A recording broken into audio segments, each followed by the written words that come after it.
Hallelujah. आप जानते हैं यीशु मसीह ने 7 कलीसियाओं के विषय में गवाही दी और जिसमें से एक कलीसिया थी वो थी सरदीस की कलीसिया। और यीशु मसीह की दृष्टि में ये जो कलीसिया है ना, ये जीवित तो कहलाती पर है मरी हुई थी। वजह जो टीचिंग, जो प्रकाशन, जो बाइबल का नॉलेज, जो परमेश्वर के विषय विज्ञान, जो यीशु मसीह के ज्ञान इस कलीसिया पर प्रकट किया गया ना, कलीसिया के लोगों ने उसे थामा नहीं। और इसलिए कलीसिया के लोगों में जब आज्ञाकारिता का जीवन नहीं, वचन को ग्रहण नहीं किया, ना वचन के अनुसार देखना, ना सुनना, ना बोलना, ना कार्य, और इसके चलते पवित्र आत्मा की मौजूदगी नहीं, और इसके कारण वो कलीसिया मृतक अवस्था में है। यदि आप देखें तो यहेजकेल नबी की किताब में सूखी हड्डियों की तराई में जब यहेजकेल नबी से परमेश्वर बोलते जा रहा है और यहेजकेल नबी उन वचनों को जो परमेश्वर से सुनता है, सूखी हड्डियों की तराई में जब उसने बोलना शुरू किया, खड़खड़ाहट होती है, वचन मात्र से हड्डियां जोड़ना शुरू होती हैं, उस पर नसें आती हैं, मांस आता है, ऊपर चमड़ा आता है और पूरे के पूरे खड़े हो जाते हैं। और जैसे जैसे भविष्यवाणी यानी कि परमेश्वर के मुख से वचन निकलता जा रहा है, वैसे वैसे वहाँ पर जीवन आता जा रहा है। वो उठ के खड़े हो गए और अंत में परमेश्वर ने प्रकट किया कि अब मैं अपना आत्मा इनमें समा दूंगा और अब ये जिएंगे। मतलब जीवन पवित्र आत्मा की भरपूरी से है। और सरदीस की कलीसिया चूक गई। क्यों? क्योंकि वो सूखी हड्डियों में जो वचन जा रहा था ना, वहाँ वो प्रवेश कर रहा था, पर सरदीस की जो कलीसिया है ना, परमेश्वर के वचन को ग्रहण नहीं कर रही थी और इसलिए जीवन नहीं था। और यीशु मसीह ने कहा कि मैंने जो वचन तुमसे कहे वो आत्मा भी है और जीवन भी है।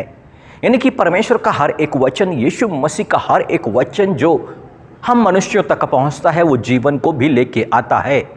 और जिसे वचन अपने मन में रखा है उस पर मनन चिंतन करता है, उस पर चलता है, उसके अनुरूप फल को उत्पन्न करता, वही वास्तविक जीवन में प्रवेश किया है और जीवन पर आगे बढ़ रहा है। पर सरदीस की कलीसिया मरी हुई है। हालेलुया।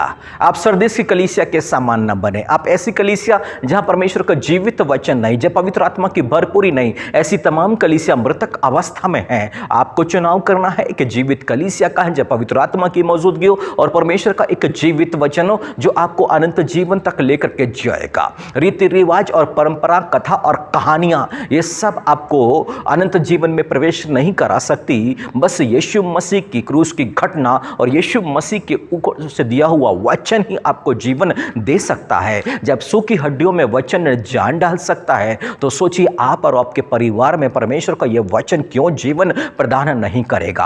आपको परमेश्वर के वचन की खोजबीन शुरू कर देना चाहिए। ऐसी जगह पे पहुंचना चाहिए जहां परमेश्वर का जीवित वचन मिलता हो, पवित्र आत्मा की भरपूरी मिलती हो। हालेलुया। क्योंकि ऐसा समय आने वाला है जब एक समुद्र से दूसरे समुद्र, एक छोर से दूसरे छोर तक लोग वचन को ढूंढेंगे पर वचन नहीं मिलेगा।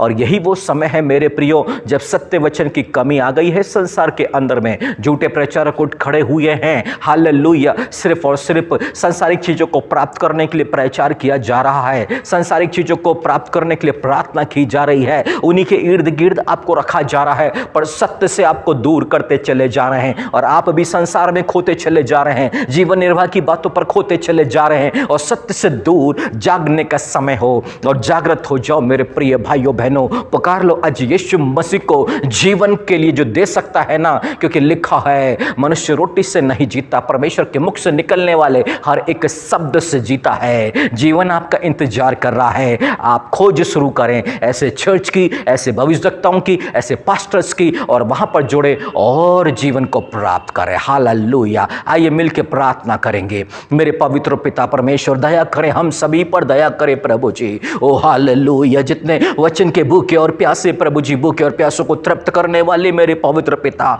आज जितने इस वचन को सुनने के बाद उनके अंदर में जीवन की इच्छा जागती है प्रभु जी, ऐसों की सुधि लेना प्रभु जी। हालेलुया। उन्हें एक सही और नियुक्त स्थान में जो आपकी ओर से चुना हुआ पहुंचाना प्रभु जी। सहायता मदद करना ताकि वो जीवन की बातों को ग्रहण करे प्रभु जी और जीवन को प्राप्त करे। आशीष को चाहते हैं पिता प्रभु यीशु मसीह के नाम पर, आमीन।